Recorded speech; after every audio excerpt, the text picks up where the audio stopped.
Hi friends, अभी होली आने वाली है, इसके लिए आपको मैं बधाई देता हूँ। और आप मेरे वीडियो को लाइक करते रहिए और सब्सक्राइब आपने किया है तो अच्छी बात है, और नहीं किया तो जब तुरंत कीजिए और शेयर करिए कि और भी लोग ये वीडियो देख सकें। चलिए आज हम सुनेंगे राग हंस ध्वनि।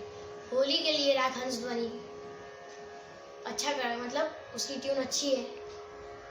और आज मैं आपको यह मधुर सी ट्यून सुनाऊंगा होली की तरफ से।